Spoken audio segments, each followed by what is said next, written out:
काजी फाइज ईसा अगले chief justice of Pakistan होंगे। सदर ममलिकत ने जस्टिस काजी फाइज ईसा की बतौर चीफ जस्टिस ऑफ पाकिस्तान तैनाती कर दी। तैनाती का इत्तलाक 17 सितंबर 2023 से जस्टिस उमर अता बंदयाल की रिटायरमेंट से होगा।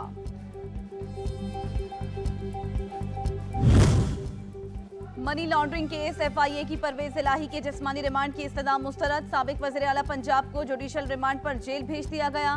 परवेज इलाही को FIA ने गिरफ्तार किया।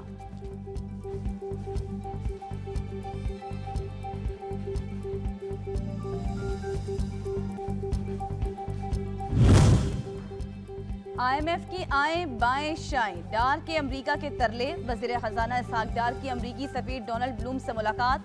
अमरीकी सफीर को मुल्क की मौशी सूरत हाल से आगाह किया। IMF को राम करने के लिए किरदार अदा करने की दरख्वास्त।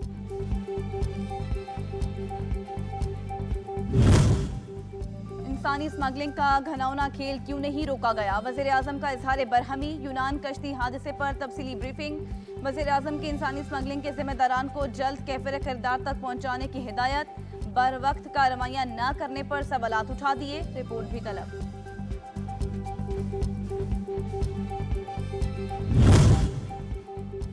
सुनहरे ख्वाब पूरा करने के लिए गलत रास्तों का इंतखाब। यूनान कश्ती हादसे में जिंदगियों की उम्मीद दम तोड़ने लगी। पाकिस्तान में पैसों के एवज इंसानियत बेचने वालों के खिलाफ क्रैकडाउन। 32 मुकदमात में 25 स्मगलर्स नामजद।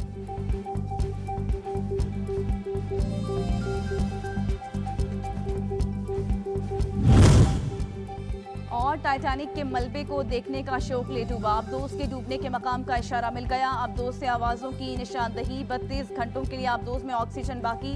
अब्दोस में एंग्रो ग्रुप के वाइस चेयरमैन शहजादा दाऊद बेटे सुलेमान के हमरा सवार थे।